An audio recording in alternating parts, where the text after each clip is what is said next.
बीच बीच में हाँ ना बोलते रहना। ठीक है। हेलो। हेलो। हाँ जी। हाँ जी। मैं बोला बीच बीच में रिस्पांस देते रहिएगा ताकि समझ में आए, ठीक है ना। जी। चलो अभी स्टार्ट करते हैं। देखो आज हम करेंगे मांगलिक दोष, गुरु चंडाल, अंगारकाय और केम ध्रुम। ये चारों करेंगे, ठीक है। तो अभी स्टार्ट करते हैं ओके। केम ध्रुम योग से। देखो चंद्रमा, चंद्रमा क्या होता है बताओ थोड़ा। चंद्रमा से हम क्या क्या, चंद्रमा किन, अभी हम केम ध्रुम योग करेंगे, ठीक है। तो आप थोड़ा जी। बताओ चंद्रमा क्या क्या चीज है वो रिप्रेजेंट करता है। चंद्रमा से स्टेट ऑफ माइंड देखे जाते हैं, इमोशंस देखे जाते हैं। Very good.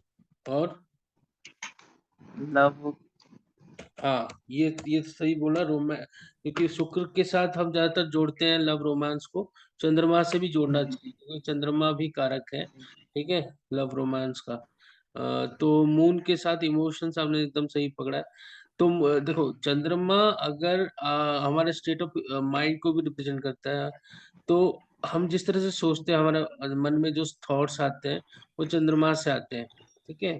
तो कुछ लोगों को प्रॉब्लम भी होता है, देखना पूर्णिमा के दिन, अमावस्या के दिन उनको उनको थॉट्स जो होते हैं ना थोड़ा से मतलब ज्यादा ही एक्सट्रीम आ जाते हैं।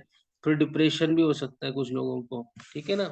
तो क्योंकि हमारा 70% बॉडी का जो है वो वाटर है, और चंद्रमा फिर उनको उसको फिर अफेक्ट करता है, ठीक है, हमारे थॉट प्रोसेस को। तो इसीलिए चंद्रमा और सबसे सबसे नजदीक भी है, ठीक है ना। तो थॉट्स को कंट्रोल करने का जो है वो थॉट्स के थ्रू इमोशंस को अफेक्ट करने वाला चंद्रमा होता है, ठीक है। तो अगर चंद्रमा हमारा अच्छी पोजीशन में है कुंडली में, तो अगर आपके पास ज्यादा कुछ चीजें, मेटेरियलिस्टिक चीजें ना हो, फिर भी आप खुश रहोगे, ठीक है, अगर चंद्रमा स्ट्रांग है। हो सकता है आप स्पिरिचुअलिज्म के थ्रू बहुत सारे बेनिफिट्स पाओ, ठीक है, जो मेटेरियलिस्टिक चीजें आपको ना दे पाए, अगर चंद्रमा स्ट्रांग है। अगर चंद्रमा वीक है तो आपको मतलब ऐसा थॉट्स रहेगा, आप हमेशा डिप्रेशन में रहोगे, ठीक है। आप नेगेटिव चीजों को बहुत सोचोगे अगर चंद्रमा वीक है। जैसे चंद्रमा और राहु एक जगह पे हो, चंद्रमा और केतु एक जगह पे हो, खासकर और चंद्रमा सैटर्न, ये तीनों केतु सैटर्न और राहु बहुत स्ट्रांगली अफेक्ट करते हैं चंद्रमा को, ठीक है। और जी। सैटर्न और चंद्रमा को बोला गया विष योग, ठीक है। तो चंद्रमा इसलिए हमारा कुंडली में बहुत महत्वपूर्ण होता है। कुछ कुछ लोग तो चंद्रमा के थ्रू ही देखते हैं कुंडली को, लगन कुंडली से भी देखते हैं और चंद्रमा से भी देखते हैं, ठीक है। ये चंद्रमा बहुत महत्वपूर्ण होता है, क्योंकि जो भी हम सोचते हैं वो रियलिटी बनती है आगे चल के। तो इसलिए चंद्रमा को बहुत महत्वपूर्ण माना गया है। अगर चंद्रमा अकेला बैठा हो किसी भी घर में, जैसे कि मैं मान लो चंद्रमा सपोज 7th हाउस में है, ठीक है, ये मून है, और इसके आगे कोई 12th हाउस में, उस चंद्रमा से 12th कोई नहीं है और चंद्रमा से सेकंड कोई नहीं है, मतलब इसके आगे कोई प्लैनेट नहीं है और इसके पीछे कोई प्लैनेट नहीं है, और बाकी मतलब ये दोनों प्लेस खाली हैं और हर जगह पे प्लैनेट्स हो, ठीक है। लेकिन ये आगे और पीछे कोई भी सपोर्ट के लिए चंद्रमा के नहीं है। तो ऐसे लोग ना बहुत ज्यादा इमोशनल इश्यूज के थ्रू लाइफ लॉन्ग ये गुजरते हैं। कुछ लोग इनको दरिद्र योग भी बोलते हैं क्योंकि इनके पास पैसा कम होता है। पैसा कम के साथ इसको मत जोड़ो, ये जोड़ो कि कोई चीज का अभाव होना, ठीक है। केम द्रुम योग इसको बोलते हैं, अगर चंद्रमा के आगे पीछे कोई भी प्लैनेट सपोर्ट के लिए नहीं हो, उसके साथ कंजंक्ट भी ना हो कोई प्लैनेट, अकेला हो चंद्रमा, तो हो सकता है कि आप बहुत, मतलब आपके पास पैसे, मेटेरियलिस्टिक चीजें कम हो सकते हैं, ठीक है, ये एक प्रोबेबिलिटी है।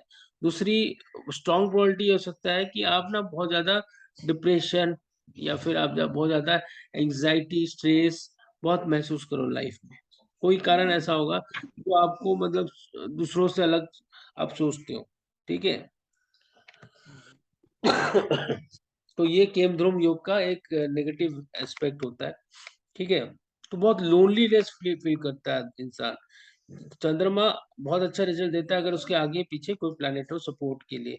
अकेला पड़ जाता है चंद्रमा जैसे इस केस में, तो फिर इसके आगे कोई प्लैनेट नहीं है, इसके पीछे कोई प्लैनेट नहीं है, यहाँ पर सपोज वीनस है, यहाँ जुपिटर है, ठीक है, बाकी सारे प्लैनेट्स इधर उधर है, लेकिन उसके आगे पीछे चंद्रमा अगर ना होने के कारण इंसान बहुत ज्यादा अपने आप को असहाय महसूस करता है, डिससेटिस्फाइड महसूस करता है, ठीक है। हाँ जी। और लाइफ में फाइनेंशियल क्राइसिस भी होती है।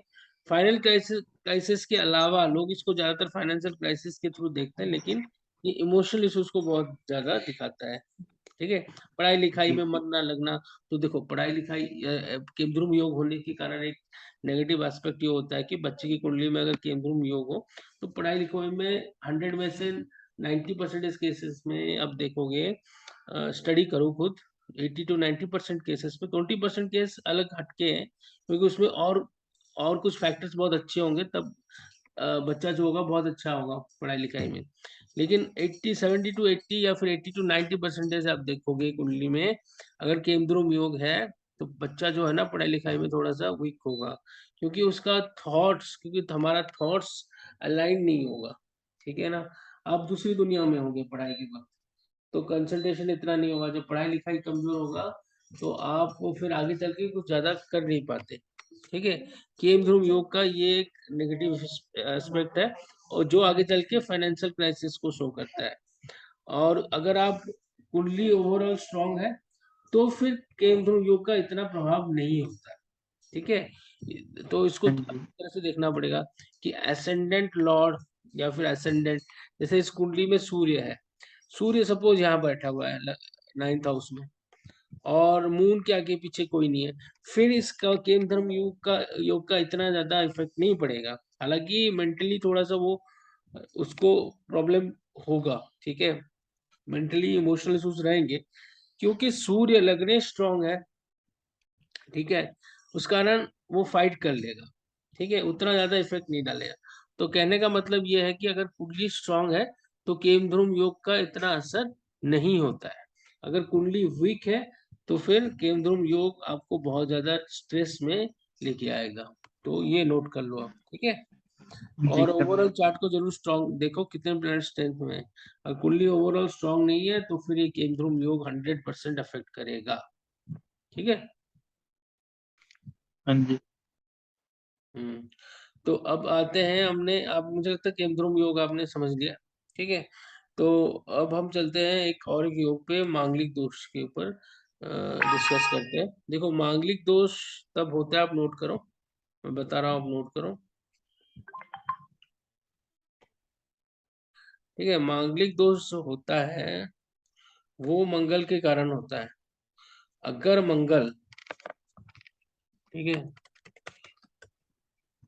और अगर आपका सेकेंड हाउस, ठीक है, सेकेंड हाउस को मैं मानता हूँ, ठीक है, 4th house, 7th house, 8th house, 12th house, इन हाउसेस में हो, लगन से मैं बता रहा हूँ। ठीक है, इसको चंद्रमा से भी हाँ देखते हैं जी। लोग और शुक्र से भी देखते हैं, लेकिन आप लगन से ही देखो। ठीक है, लगन से देखोगे, अगर मंगल 2, 4, 7, 8, 12 में हो, टू को आप इसको ब्रैकेट में रख लो। ठीक है ना, टू को कुछ लोग नहीं मानते, लेकिन साउथ जी। में मानते हैं इसको, टू को, सेकेंड हाउस को।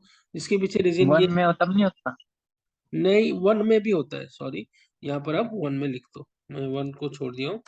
तो 1, 2, 4, 7, 8, 12, ठीक है, अगर मार्स जी। लगन में बैठा हो तो उसकी दृष्टि सीधा 7th हाउस में पड़ेगी। ठीक है, 4th हाउस में जी। पड़ेगी। ठीक है, तो अब लगन लगन में होने के कारण, लगन के आप खुद हो, आपका माइंड है, तो आप बहुत ज्यादा एग्रेसिव रहते हो, एग्रेसिव नेचर आपके अंदर बहुत ज्यादा होता है। तो अगर आपका शादी 28 से पहले हो जाए, ठीक है, फॉर एग्जाम्पल 25, 24, 25 में हो जाए, तो ऐसा इंसान ऐसे ही गर्म होता है। ठीक है ना, मंगल अगर लगन में बैठा है, ऊपर से आपकी जी। शादी होगी। ठीक है, तो अगर आपका एनर्जी चैनलाइज ना हो तो आप अपना एनर्जी जो है वो फिर वाइफ के साथ झगड़ा झगड़ी होता है शादी के बाद, आपको तो पता ही है। तो ये शादी के बाद फिर ये बहुत ज्यादा फाइट्स होने लगते हैं, क्योंकि आपका नेचर, आपकी जो पर्सनालिटी होती है, फर्स्ट लगन से पर्सनालिटी वो थोड़ी एग्रेसिव होती है। तो दूसरा बंदा अगर कोप नहीं कर पा रहा है तो फिर दोनों के बीच में झगड़ा होता है। और फिर 7th हाउस ऑफ मैरिज, जहाँ पर मंगल की दृष्टि पड़ रही है, वो फिर प्रॉब्लमेटिक हो जाता है। ठीक है, तो इसलिए अगर शादी 27 के बाद होती है, 28 लेट मैरिज होता है, उससे क्या होता है ना, मंगल का जो प्रभाव है थोड़ा सा कम हो जाता है। ठीक है। जी अगर आपने जल्दी शादी कर ली तो आपके अंदर एग्रेसिवनेस बहुत ज्यादा होता है, क्योंकि इंसान जब थोड़ा मैच्योर होता है 30s में तो थोड़ा सा कम एग्रेसिव होता है, क्योंकि वो जिंदगी को अच्छी तरह से समझ पाता है। ठीक है ना। अब 24-25 जी में उसको ज्यादा समझ में नहीं आता, अब उसकी शादी होगी तो फिर दिक्कत आती है। तो एक रेमेडी ये है कि आपकी शादी अगर मंगल लगन में है तो आपको थोड़ा लेट शादी करना चाहिए। सेम केस मंगल अगर 7th हाउस में है, तो भी आपको उसी तरह लेट मैरिज करना चाहिए। ये वन ऑफ द रेमेडी है। ठीक है। ताकि आप अपने एग्रेसिव नेचर को कंट्रोल कर सको। ठीक है। मंगल अगर 2nd हाउस में होता है तो क्या होता है ना, 2nd हाउस वाणी होती है। तो ऐसे लोग क्या होता है ना, थोड़ा सा तीव्र बोलते हैं, मतलब रूखा सूखा क्या बोलते हैं उसको, थोड़ा सा फाउल लैंग्वेज भी यूज कर सकते हैं अपने लैंग्वेज में, मिठास नहीं होता, कड़वाहट होती है लैंग्वेज में।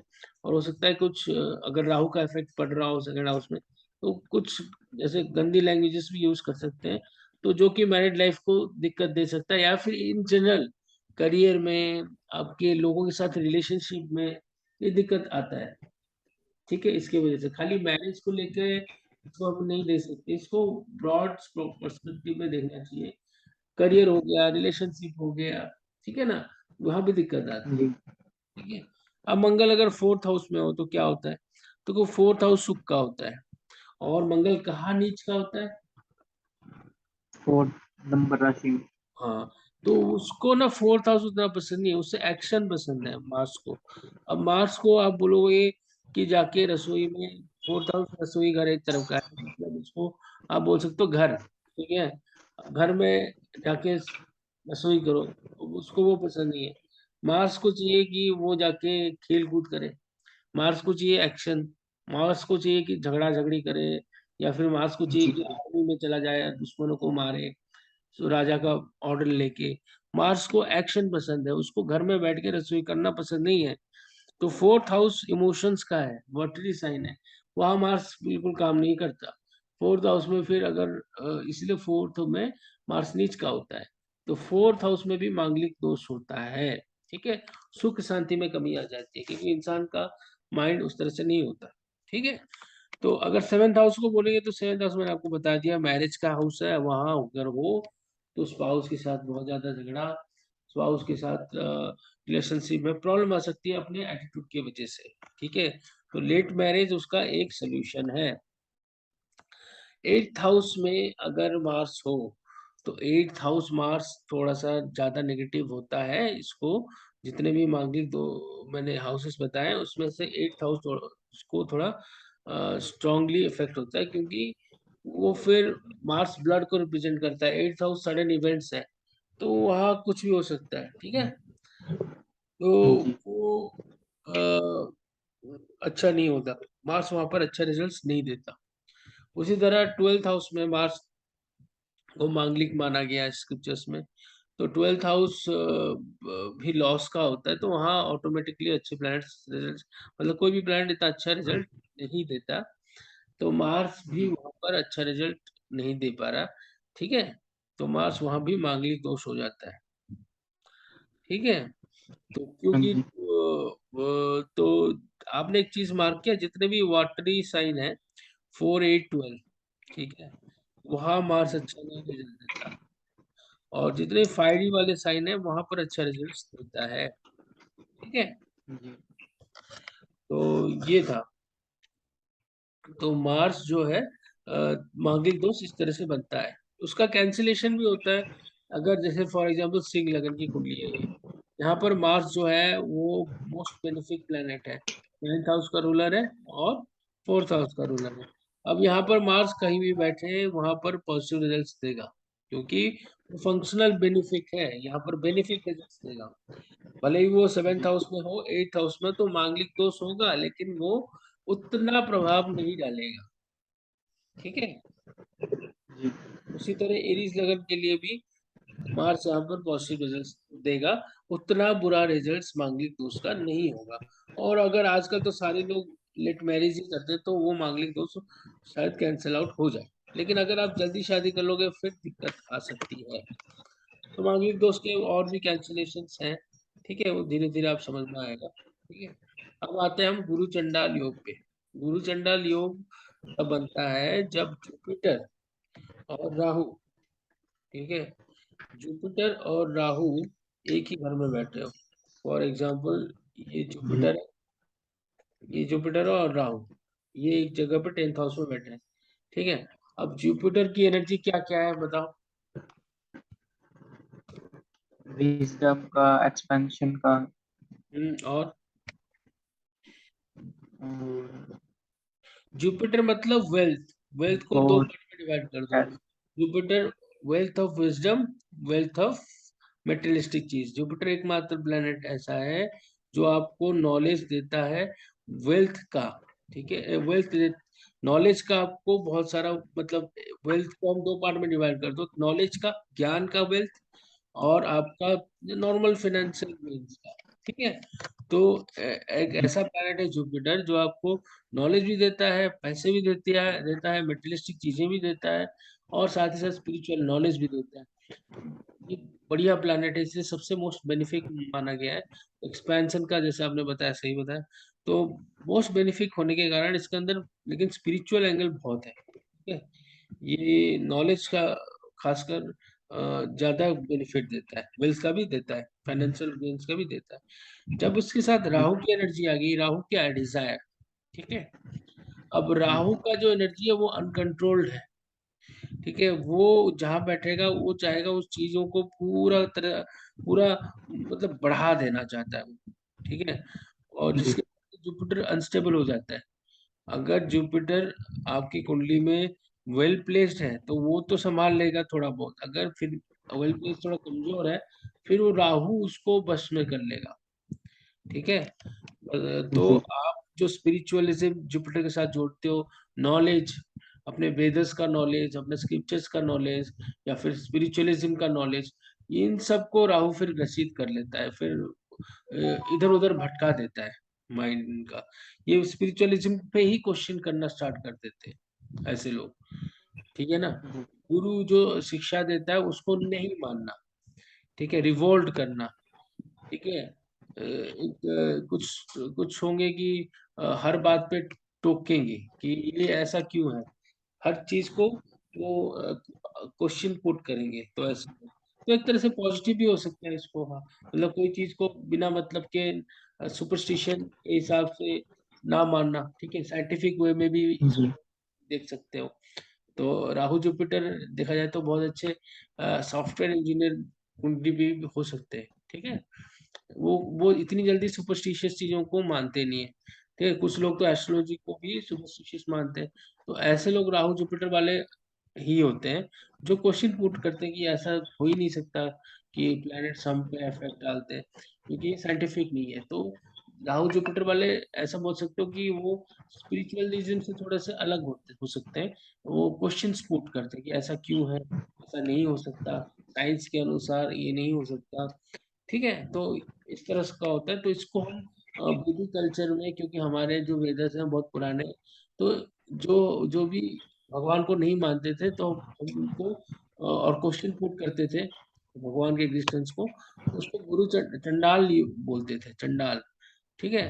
तो इसीलिए इसका नाम गुरु चंडाल है, क्योंकि गुरु की बात नहीं मानते, तो गुरु चंडाल, ठीक है। लेकिन कलयुग में आप बोल सकते हो कि ऐसी अगर है तो इसको मतलब नेगेटिव वे में भी नहीं लेके जाना, क्योंकि हर चीज को सुपरस्टिशियस चीजों को मानना भी सही नहीं है, ठीक है। तो ऐसे लोग बहुत सक्सेस भी पाते हैं लाइफ में, ठीक है, साइंटिफिक थॉट्स के थ्रू। तो लेकिन ये स्पिरिचुअलिज्म को शायद ना माने, ठीक है। तो गुरु चंडाल योग होने के कारण नेगेटिव इफेक्ट से होता है कि गुरु की जो एनर्जी, पॉजिटिव एनर्जी है वो नहीं मिलती, ठीक है, राहु उसको रशिद कर लेता है। तो हो सकता है चिल्ड्रन बर्थ जो होता है ना उसमें दिक्कत आ जाता है, ठीक है, या फिर मैरिज में प्रॉब्लम आना, या फिर बृहस्पति जो होता है ना आपके, जैसे एक शादी के बाद पति को पति की तरह रहना चाहिए, पत्नी को पत्नी की तरह रहना चाहिए, तो हो सकता है इनका माइंड थोड़ा भ्रष्ट हो जाए, ठीक है। तो कलयुग में जी। ये उस हर तरह के रिलेशनशिप में चले जाते हैं। Extra marital affairs Rahu Jupiter में बहुत देखा गया है। तो क्योंकि बहुत मॉडर्न होते हैं ना, हमारे वेदर्स कल्चर को वो नहीं मानते हैं, तो इसलिए गुरु चंडाल माना गया है। तो उसके नेगेटिव साइड्स ये होते हैं। ठीक है, बहुत ज्यादा मॉडर्न थॉट्स रखना। ठीक है, और इसके चलते फिर स्ट्रेस बढ़ता है, और इश्यूज आते हैं लाइफ में, डिप्रेशन होता है, तो उसके नेगेटिव साइड इफेक्ट्स भी गुरु चंडालियों के देखे गए हैं। ठीक है, तो अगर ये तब नहीं होता अगर जुपिटर बहुत ज्यादा स्ट्रांग है, ठीक है, कुंडली में, वरना राहु जुपिटर को ग्रसित कर लेता है। अंगार का योग क्या होता है? अंगार का योग ये होता है, अगर मार्स, हमने मार्स के बारे में पढ़ा, मार्स और राहु, ठीक है, ये जब एक जगह पे बैठे हों तो वो घर को ही जला देते हैं। ठीक है, जी। को ही वो प्रॉब्लम में डाल देते हैं, या फिर आप बोल सकते हो, मंगल क्या है? मंगल एनर्जी है, उसको एक्शन पसंद है। आप अगर क्लास में बैठे हो, ठीक है, स्कूल में बैठे हो या कहीं बैठे हो दोस्त के साथ, आप बहुत ज्यादा एग्रेसिव हो, और आपके साइड में जो बैठा है वो आपको और उस्काता है, भाई इसको ये तुझे, इसने ऐसा बोला, इसको जाके मारो, या इसको जाके वो करो, भड़काना। राहु का काम क्या होता है? भड़काएगा वो। ठीक है, अब हवा फुलाएगा जी। गुब्बारे की तरह। अब आप तो हमेशा एक्शन में रहते हो, आप कुछ और सोचते नहीं हो, मुझे बस एक्शन चाहिए, मैं उसको ये कर दूंगा वो कर दूंगा, एक्शन में रहते हो, और राहु आपको ऊपर से भटकाता है। तो क्या करेगा फिर? आप वो हाउस को ही इतना ज्यादा आप एग्रेसिव हो जाते हो, उस हाउस को ही बर्बाद कर देते हो जहां पर ये कनेक्शन हो रहा है राहु और मंगल का। ठीक है, तो इसीलिए इसको बोला गया है अंगार काय, अंगार की तरह हो जाता है, ठीक है ना, वो हाउस। ठीक है, तो ये कंजंक्शन आप जरूर चेक कीजिएगा, किसी कुंडली में अगर हो तो उस हाउस रिलेटेड चीजों में प्रॉब्लम कर लेगा। ठीक है,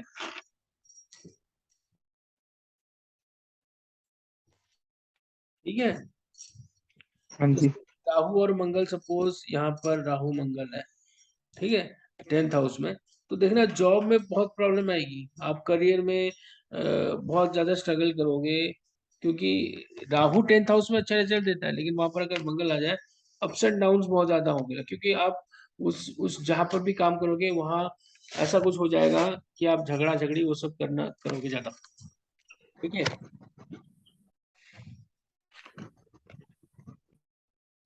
ठीक है, हेलो, हाँ जी।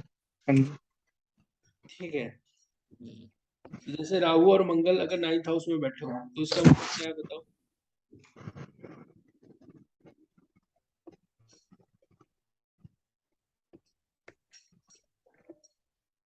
हेलो, हाँ जी। बताओ, राहु और मंगल अगर 9th हाउस में बैठे हो तो इसका मतलब क्या हो सकता है? 9th हाउस क्या होता है? पिता का घर होता है, तो पापा के साथ फादर बहुत आपकी, अग्रेसिव होंगे। हाँ, पापा के साथ ज्यादा बनेगा नहीं, एग्रेसिवनेस होगा बातचीत में, पापा के साथ थोड़ा सा मनमुटाव रहेगा। ठीक है, तो इस तरह से आपको देखना अंगार का योग। ठीक है, राहु और जी। मंगल अगर 7th हाउस में बैठे हो तो मैरिज लाइफ में दिक्कत आएगी। ठीक है, बहुत ज्यादा एग्रेसिवनेस होगा 7th हाउस चीजों को लेके, मैरिज को लेके, स्पाउस के साथ, तो ये दिक्कत आएगी। इसी तरह से देखना है। तो आपको मैंने ये चार ये पढ़ा है। अगले क्लास में और कुछ एक दो हैं, फिर हम राहु केतु एक्सिस पढ़ेंगे, ठीक है ना, बहुत महत्वपूर्ण है। राहु केतु एक्सिस से आपको प्रेडिक्शन करना बहुत जरूरी है, ठीक है ना, इसी से बहुत ज्यादा प्रेडिक्शन हो जाएगी आपकी, राहु केतु एक्सिस जी। के।